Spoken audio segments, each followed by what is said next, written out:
Yozo Oba's life, once held together by his fragile masks and fleeting moments of escapism, descended into complete chaos. He drifted aimlessly, a man untethered from any semblance of stability or purpose. The world around him had become a dark and hostile place, but it was the world within him, filled with loathing and despair, that ultimately broke him. His descent was marked by failed attempts to end his own life. These attempts were neither dramatic nor premeditated. They arose in moments of overwhelming despair, when the weight of existence became unbearable. The first time, he swallowed an assortment of pills, not caring what they were, only knowing that he wanted to escape. But he miscalculated the dosage and woke hours later, his head pounding and his body rebelling against him. The second time, he stood on the edge of a bridge, staring down at the swirling waters below. He hesitated too long, and the sound of approaching footsteps jolted him back to reality. Each failure only deepened his feelings of inadequacy, as if even death refused to accept him. Yozo's attempts were not cries for help. They were acts of resignation. He did not believe there was anyone who could or would save him.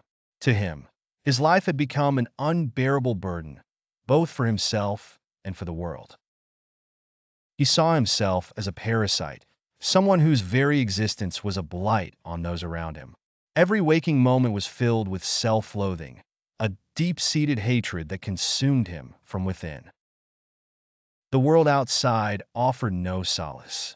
To Yozo, it had always been incomprehensible, a chaotic landscape of expectations and judgments that he could never navigate.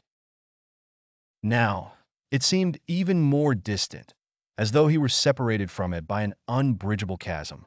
People walked past him on the streets without a glance, their faces blurred and indifferent. He felt like a ghost, an invisible presence haunting a world that had no place for him. As his mental state deteriorated, so did his physical health. The once charismatic, quick-witted Yozo was now a shell of his former self. His body bore the marks of his self-destructive lifestyle: sunken cheeks, hollow eyes, trembling hands. He wandered the streets in a daze, unkempt and unnoticed, a man who had become invisible not just to others but to himself. It was during one of these wandering episodes that Yozo was found by the authorities. He had collapsed in an alley, his body weakened by malnutrition and substance abuse. When questioned, he mumbled incoherently, his words slurred and disjointed. It was clear to those who found him that he was no longer capable of taking care of himself. They brought him to a hospital, where he was examined and later transferred to a mental institution. The sanatorium was a place of sterility and silence, its white walls and narrow corridors devoid of warmth or humanity. For Yozo, it was both a refuge and a prison. Here, he was cut off from the world that had rejected him, but he was also cut off from any possibility of connection or redemption. The staff treated him with professional detachment, addressing his physical needs while ignoring the depths of his emotional and psychological suffering. He was just another patient, another case to be managed. In the quiet monotony of the sanatorium, Yozo had plenty of time to reflect on his life, or what was left of it.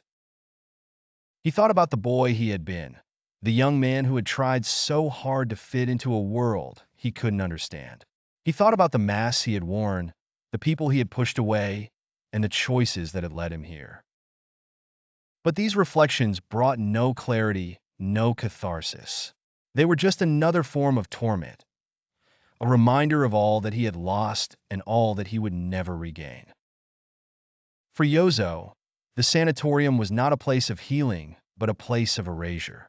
He felt himself fading away, his identity dissolving into nothingness.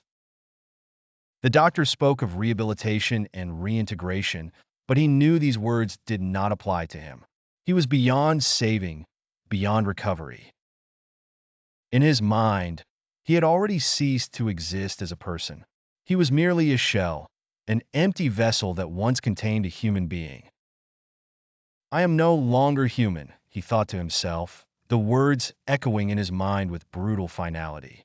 This was not a sudden realization, but the culmination of years of self-doubt and alienation. To Yozo, being human meant belonging to a family, to a community, to the world at large. It meant understanding and being understood, connecting with others in a way that was genuine and meaningful.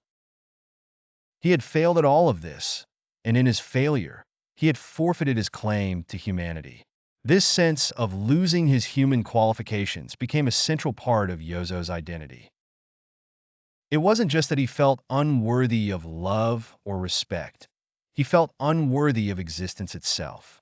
He saw himself as a stain on the fabric of life, a mistake that should have been corrected long ago. The term human disqualification was not just a metaphor to him. It was a literal statement of his belief that he had no right to call himself part of the human race. In the sanatorium, days blurred into weeks and weeks into months. Yozo existed in a kind of limbo, neither alive nor dead, simply enduring. He interacted minimally with the other patients, finding their struggles incomprehensible or irrelevant. He felt no kinship with them, no sense of shared suffering. To him, their pain was of a different kind, one that still held a glimmer of hope. His own pain, he believed, was absolute, unchangeable.